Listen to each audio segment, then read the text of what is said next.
Hello, welcome to the first of these new revision videos, and you can see that this is going to be the Christianity paper.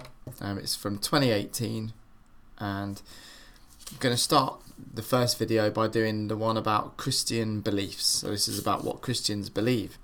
You can work out from the mark from the time allowed here that you get 1 hour 45 to do this exam, and you've got to do 4 questions, so that's around about 26 minutes each question.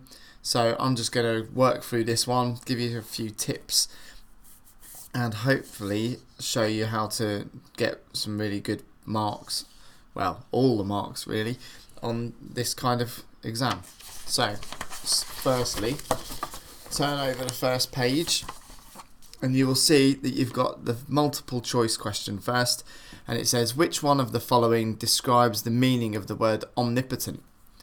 That one's quite straightforward. You either remember it or you don't. It means that God is all powerful. Don't get too stressed out if you don't get this one right. It's only worth 1 mark out of 24, so don't worry too much if you don't get it. And if you're not sure, just have a guess anyway. You'll probably get it right. Next one says, give 2 Christian teachings about original sin. You can see the word give is here. That just means you've just got to say 2 Christian teachings about original sin, or basically just say anything about original sin, and you'll pick up marks. They don't expect you to write very much, look, because there's only 2 lines there for each one anyway. So I'm just going to write a couple of things here. I'll just say original sin is where Adam and Eve ate the fruit which God said not to eat.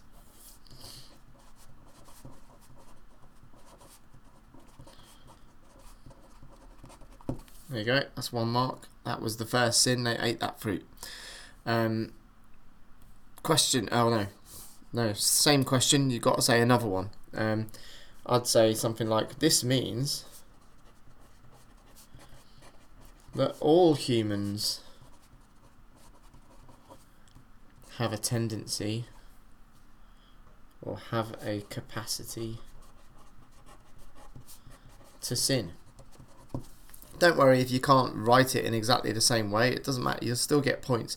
As long as the examiner knows what you mean, you'll get points. So you could just say, it's in the Bible where Adam and Eve ate some fruit, or you could say, all humans do wrong. If the more likely, the more you get it to a recognisable belief that an examiner will realise, the more likely you are to get the marks, but you can still grab the odd mark just by blagging it if you're not sure. So, you know, that's an easy 3 marks so far. See, it's not easy. I mean, it's not difficult. Okay, question 3 is explain 2 ways in which Jesus' crucifixion influences Christians today. So this is an influences Christians today kind of question. You just have to say what that belief, they believe that Jesus got crucified, and you've got to explain 2 ways that that influences them today. What kinds of things does it make Christians do today? Or what might it make them think? So I'm just going to say something along the lines of, they will believe that Jesus suffered greatly,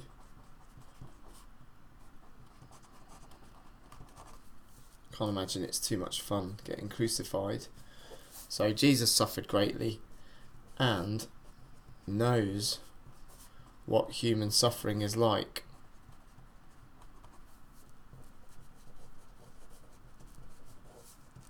Sorry about my handwriting, by the way, it is rubbish, and I know that, but I don't know, I can't change it now, it's too late.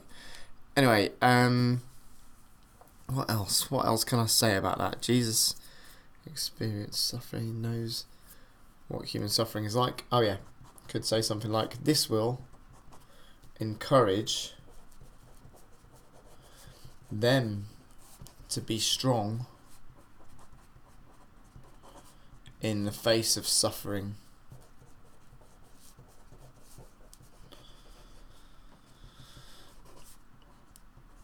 I've put and, but I could just leave it at that. I'll just put and have faith there. So that's one way it might influence them, might help them to be strong in the face of suffering. Another thing that how it might influence them is they may also show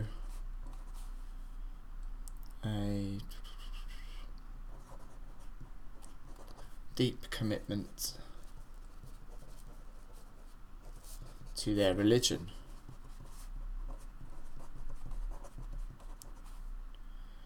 I want to give an example there to get the extra mark, or to get the 4th mark.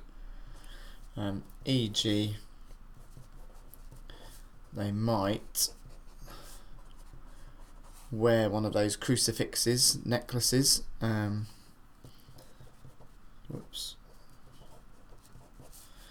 or pray more often, something like that. There you go. So that'll probably get 4 out of 4. You can see that there's, I mean, if I'm analysing it, I'd say that it might make them believe that, so they believe that, and then it'll encourage them to be strong. So that's sort of 2 things there really, but one leads on to the other. And then they'll show deep commitment, and here are some examples of that. So you can see where the 4 marks are coming from. Don't you do this, but I can mark it myself there pretty much. Don't you do that, because it will make the examiner think you're arrogant, saying you've already got 4 out of 4 when they need to fill that bit in. Okay, I just need to focus this a bit better. There we go.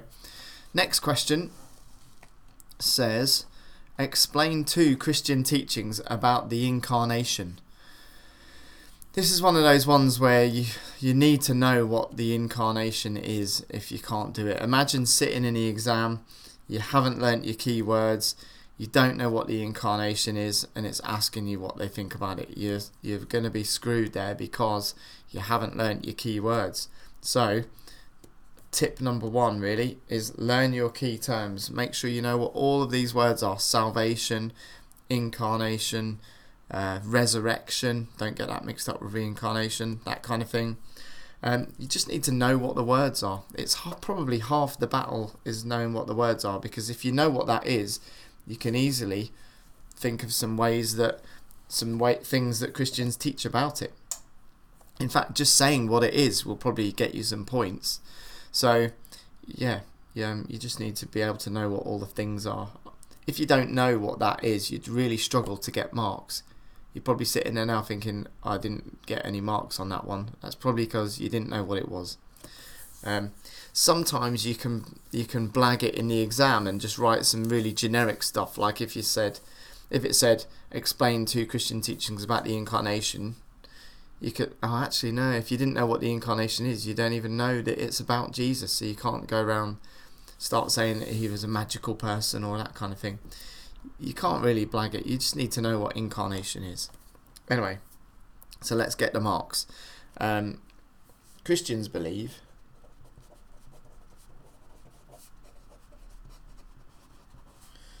that God became a human and walked the earth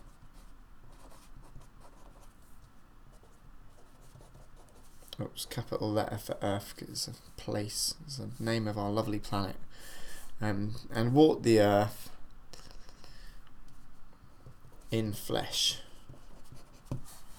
Try and explain that a little bit more, because that doesn't make that much sense. They believe Jesus was fully a human being,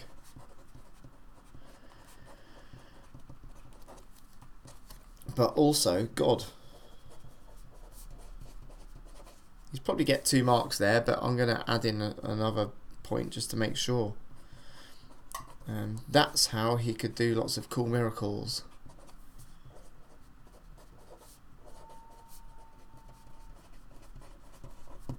right? Oh, yeah, let me think. No, that's fine, that's fine. Right, next one, because it says explain to, so always make sure that you do explain to. Another thing they believe about it is that well, you could explain a little bit about how this was all possible. So you could say something like, they believe that God, or God's Spirit, same thing really, made Mary, who was a virgin, according to the beliefs, have a baby by miraculous conception. Oh no, I've spelt that wrong. Rubbish example. Is that the right? Yeah, probably. Miraculous conception. This showed, or this shows God's power and love for humans. Okay, you've got to love humans quite a lot, because to actually become one and then get killed just to save them from their stuff that they do wrong. So good. That hopefully would get 5 marks, because they'll say, well, that's one belief and it explained a bit, that's another belief and it's explained a bit. Is there a religious teaching in there? Yes, so you'd probably get all 5. Okay, this one's quite easy so far, isn't it? So on to the final question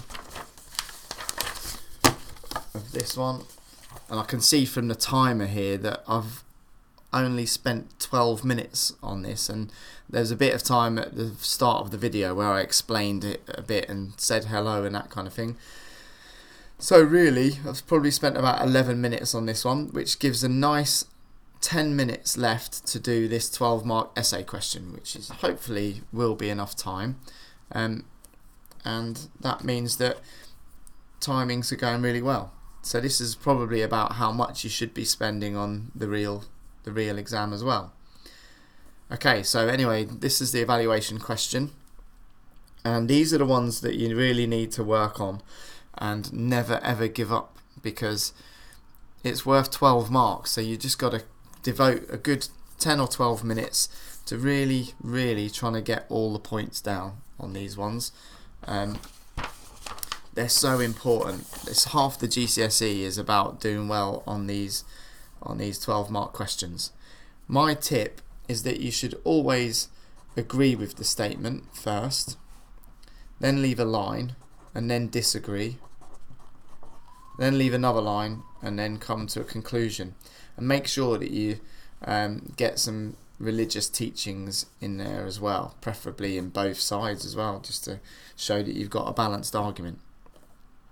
Anyway, so I'll follow my little 1, 2, 3 tip, and firstly just pretend that I agree with this. I mean, I don't know the answer. No one knows the answer to these ones. That's the whole point. They're meant to be contentious so that you can show that you can argue both sides of an argument, because that's a helpful skill in life. Okay, so I'm going to start by agreeing. A loving God would not send anyone to hell. So I'll just write, I agree. Don't even know what I think about this yet, but I agree with this.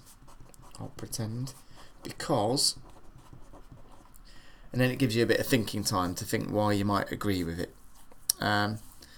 Because if God is loving, I'm just going to basically use the statement.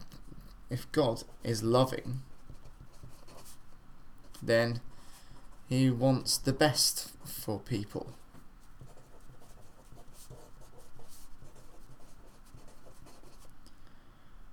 You want the best for people if you love them, don't you? Hell, being sent to hell, is not the best thing to happen to you. When someone says to you, go to hell, it's generally a bad thing that they want. So it's not the best thing. Or if you found yourself suddenly in hell, you wouldn't be happy. You'd think this is rubbish here. Hell is not the best thing for us. So it follows that God would not send us there.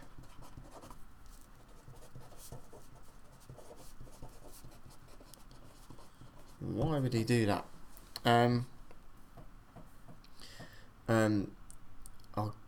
Hell is believed by some Christians.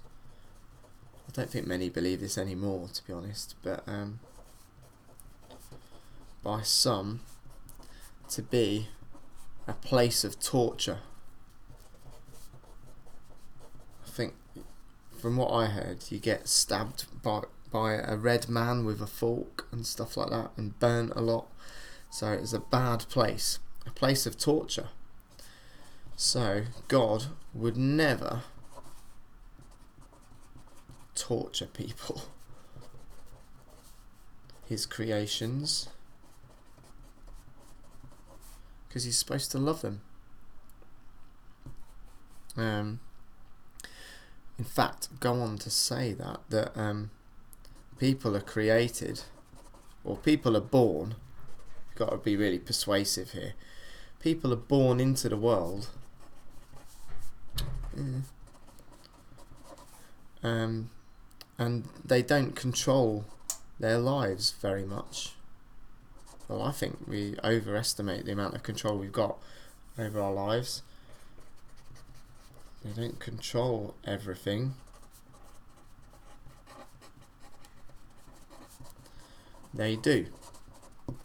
And what I mean by that is that, say if you're born into a family where you're taught to commit crimes and stuff like that, well, you're gonna find it really difficult to get away from that. So it's not necessarily your fault if you're born into that particular situation. So for example, our DNA and environment affect how we turn out.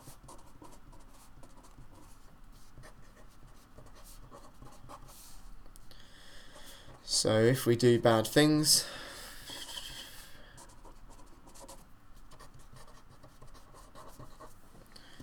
we shouldn't be punished forever.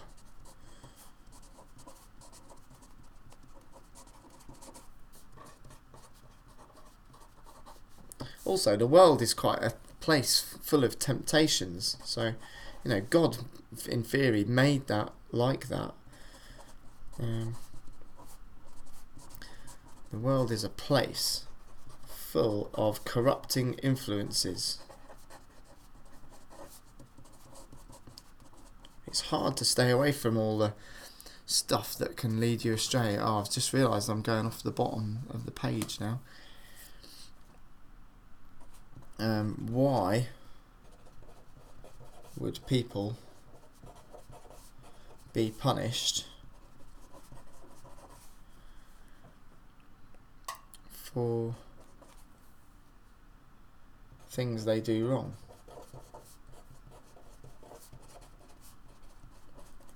When they had little control over them.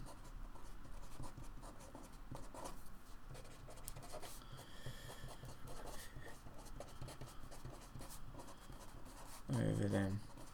You can just ask that question and say, look, why would he do that? What else? Oh yeah, well, God made us and put us in that situation and knows everything. So if God is all-knowing and all-powerful, then that means God already knows. Going on to the next page now. Look how much I've written. Loads. God already knows we will do wrong. We will sin. Before we're even born.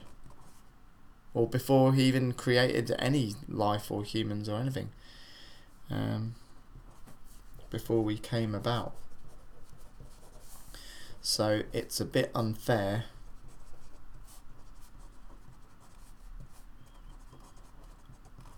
to punish us for this.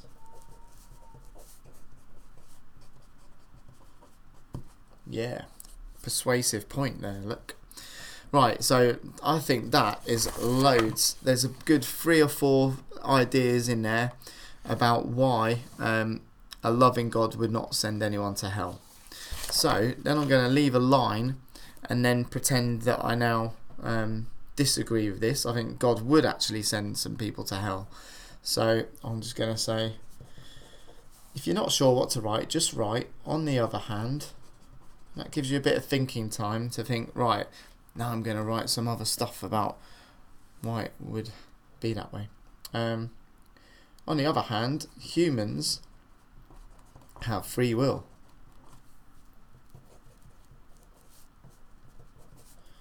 Free will. This means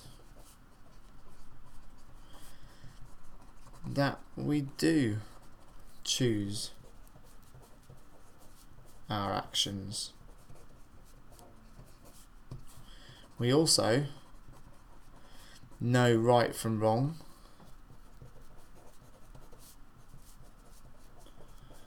By instinct. As we all have a conscience. Well, hopefully you do. We all know when we've been a muppet. A conscience telling us when we've done, telling us right and wrong. Oh, I've just written that there, right and wrong. Telling us when we slip up. You know, you always know when you've made a mistake or spoken to someone in a horrible way. You realise it later and go, I feel guilty about that now. So we all know and can work that out.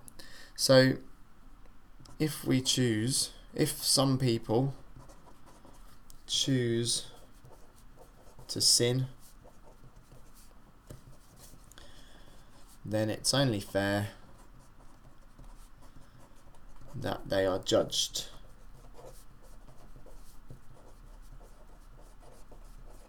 And punished for this.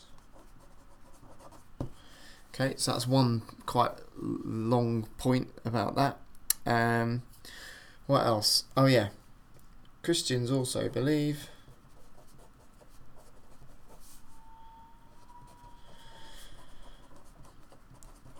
in justice.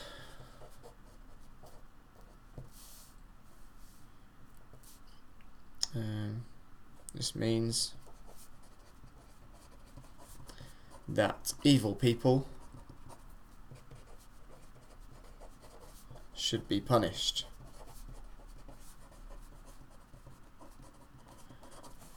Now imagine the most evil person and then killing loads of people, really horrible murders, and then all of a sudden they're up in heaven when you get there, and it's be a bit confusing. What are you doing here?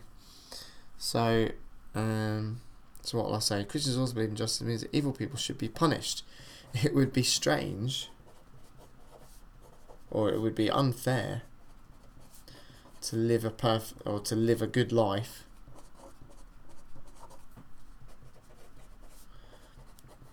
only to go to heaven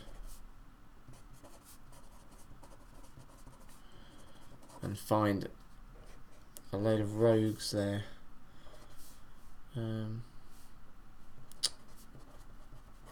Evil people, like, who's the obvious go-to evil person? Everybody knows it's going to be Hitler.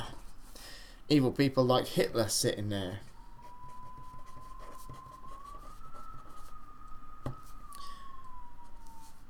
I wonder if he is in hell or heaven or whatever, knowing that he's always the most obvious evil person, probably. Right, so that's that. That's quite a good point to say why he might send some people to hell. What shall I say as well? Oh yeah, Jesus did say about this actually. Jesus had a story or a parable about judgment, which said that your afterlife depends on how you treat people. Just going to move this down a bit.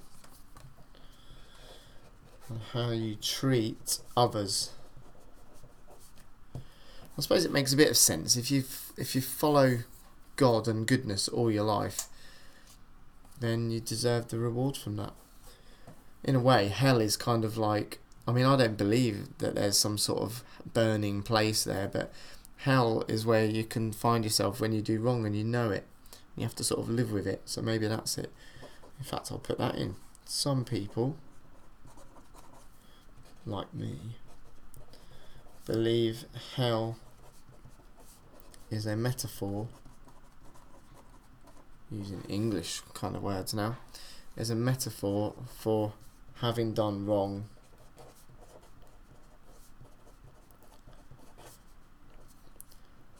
and living with your errors, or living with the judgment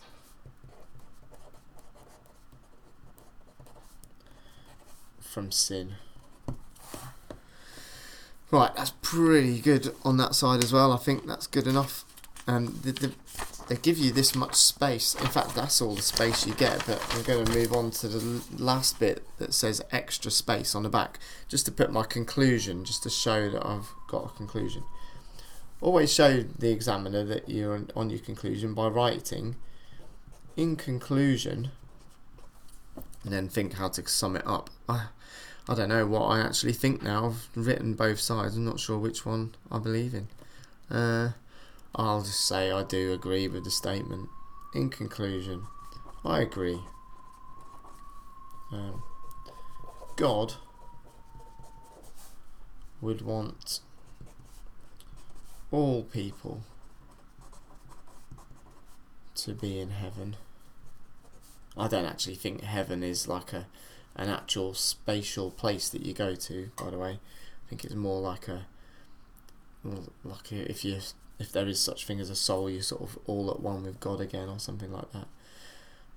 All to be in heaven, as this seems to be the aim of Christianity. I think Jesus, according to Christian beliefs, Jesus kind of turned up to try and move everybody towards heaven, so it seems reasonable that that's what's going to happen. People to be in heaven, as this seems to be the aim of Christianity. Jesus, I'll get all religious now and say Jesus will save everyone. Sounds a bit cheesy. In the end, I can't think of anything else to write. That'll do. That's good. I think that'll get 12 out of 12. So that's taken about 26 minutes or so to do all those questions. It's just when you get a spare minute at the end, just sort of check over, make sure you've answered all the questions. Have I done 2 things there? Is that definitely right? Yep. Have I said 2 ways in which crucifixion influences Christians? Yep. Have I said 2 Christian teachings about the Incarnation? Yeah. Have I got both sides of this? A loving God would not send anyone to hell. There's loads saying yes, that's true, he wouldn't. There's the other side saying, on the other hand, yes, he would send some people to hell, even if it's not a real place. And got a little conclusion at the end. So I think that would get me quite a lot of points, if not all of them. If I was marking it, I'd give myself all the points, obviously, but then I'm biased. But yeah, that's that one. That's about a third of your mock exam. So if you watch the next video, I'll go through the Christian practices one and show you how to do well in that one. Right, I think I'll end that video now. Well done for listening.